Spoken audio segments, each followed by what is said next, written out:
semuanya, Assalamualaikum warahmatullahi wabarakatuh. Selamat datang di podcast Hima IP Untirta. Bersama saya, Emilda Oktaviandi. Nah, kali ini kita akan membahas tentang seputar kampus, baik offline maupun online. Kali ini kita kedatangan narasumber, Kak Ajay. Halo semua. Bisa diperkenalkan dulu Kak, biodata Kakak? Oke, boleh. Nama saya Muhammad Fajar Aminullah. Biasanya orang-orang manggil saya Ajay lebih kenalnya. Dan rumah saya ada di Baros, Serang. Jauh ya Kak dari Baros ke sini? Lumayan.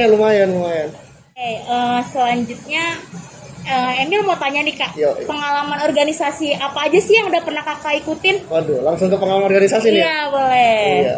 Sebenarnya kalau saya sendiri untuk ikut organisasi ya, itu dimulai dari ketika saya NTS gitu.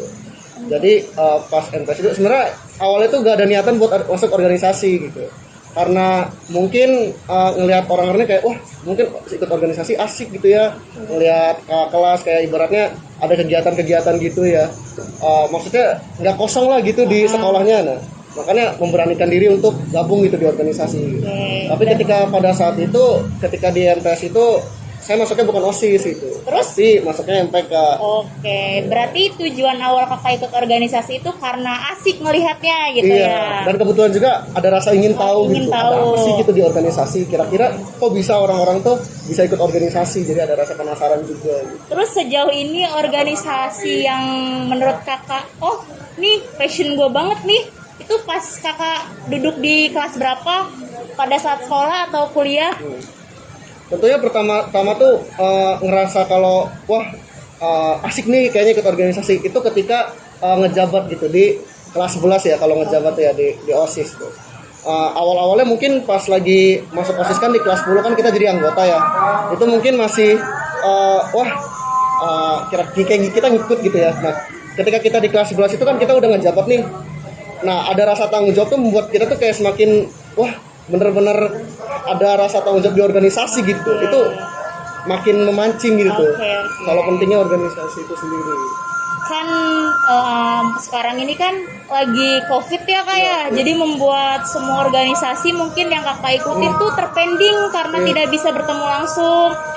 Terus gimana sih Kak, kendala apa aja sih yang Kakak alamin sekarang nih sebagai Kakak ketua himpunan mahasiswa? Kendala apa aja sih yang udah Kakak rasain gitu karena COVID ini, karena dampak COVID ini? Oke. Pertama-tama masalah jarak ya kalau untuk online ini, karena biasanya kan kalau apalagi di organisasi di kampus ya, nggak semua anggota atau pengurus itu kan orangnya di daerah situ gitu kan. Kayak misalnya di Untirta nggak semua orang Serang, nggak semua orang dekat Untirta, pasti ada orang jauh juga gitu loh. Nah ketika kita mempunyai proker itu jadi terbatas gitu tuh kitanya. Mungkin ada beberapa orang dong yang bisa datang di Untirta langsung gitu untuk ngerjain prokernya, tapi ini bisa pending karena ya orang-orang nggak bisa langsung datang, jadi harus online gitu kan. Gitu, jadi dari jarak gitu. Terus yang kedua ketika di online ini pasti kan kita bakal ngalihin ke online kayak proker yang mungkin kayak diskusi gitu kan, yang biasanya kita di kampus itu dialihin online ya. Mungkin kekurangannya adalah masalah kuota ini, sinyal gitu kan. Juga kadang yang pas lagi rapat iya gitu. Kadang yang orang yang rumahnya jauh dari pusat kota sinyalnya terganggu gitu ya. Kita kan nggak bisa maksain juga untuk dari pengurus nih apa ya kayak wah harus ini nih misalnya sinyalnya dapat yang bagus kan, banyak orang-orang kan daerahnya beda-beda gitu. Misalnya harus ngusahain juga, tapi mungkin kita nggak bisa ngemaksain juga itu untuk tetap biar ikuti syarat. Oke, menurut Kakak nih ya, Kakak kan sebagai mahasiswa aktif di kampus, di organisasi juga aktif. Menurut Kakak pentingan kuliah atau organisasi? Aduh. Soalnya kalau saya sih gak terlalu aktif-aktif banget nih untuk organisasi, karena sebenarnya pentingnya mungkin diawalin dulu ya. Sebenarnya kalau masuk organisasi itu kita tuh dari diri kita sendiri sebenarnya. Masuk organisasi itu karena apa? Pengen apa gitu. Karena kalau kita didasari oleh ikut-ikutan, diajak teman, maksudnya dalam artian hanya itu aja, itu nanti kita di organisasi, ketika masuk di organisasi, gabung organisasi itu gak dengan sepenuh hati, kayak tersesat gitu, kayak ini gua nih masuk organisasi buat apa ya gitu. Terus tugas-tugas itu pada gak kerjain karena udah ibaratnya stuck di kayak udah nggak seneng gitu tuh, kayak misalnya sama atmosfer kalian gitu tuh. Nah Jadi kalau untuk pertanyaannya pentingan organisasi atau kuliah, tentunya ini ketika kita jadi mahasiswa ini adalah dua-dua itu hal yang penting gitu. Karena di mahasiswa ini kita ini dalam artian bebas itu tuh bebas dalam memilih dan adanya juga tanggung jawab di bebas pilihan kita itu sendiri. Contoh, misalnya kita bebas nih mau ikut apa aja, ikut UKM apa aja, ikut organisasi apa aja, ikut komunitas apa aja. Tapi kita juga harus nyadari kalau ada resiko dan tanggung jawab di balik itu semua gitu. Oke, jadi kuliah dan organisasi itu tidak bisa dipilih gitu ya, Iya. karena sama-sama penting. Iya. Nih, kakak kan udah pernah kuliah offline nih. Iya. Terus kendala apa aja sih kak? Gimana ya yang kakak rasain saat offline sama online tuh apa gitu? Enakan online atau offline? Kadang kan ada segelintir orang yang berpihak enak offline, kuliahnya bisa sambil tiduran, bisa sambil makan gitu.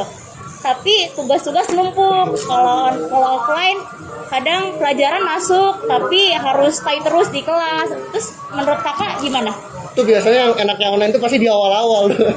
Di awal-awal pasti kita ngerasa kalau online fleksibel gitu ya. Kita bisa ngapain aja gitu. Tapi kesini-sini kan jenuh kan. Kalau misalnya ngomongin soal enakan offline atau online, ini kan ya tentunya enakan offline ya. Kita bisa ketemu langsung sama dosen, diskusi langsung sama dosen, dan ibaratnya nggak monoton lah kelas kita. Sebenarnya kalau online tuh kita kan kerasanya kayak ikutan males juga gitu ya. Kayak kelas ini kayak udahlah off cam gitu ya. Asal absen doang absen doang gitu.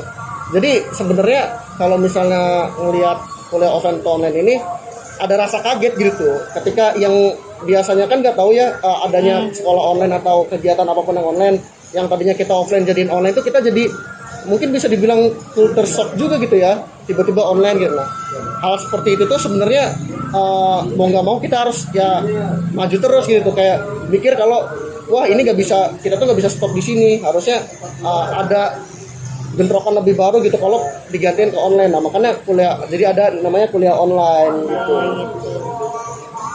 Terus kan katanya nanti awal semester bakal ada rencana sistem hybrid. Menurut kakak itu efektif nggak sih sistem kayak gitu?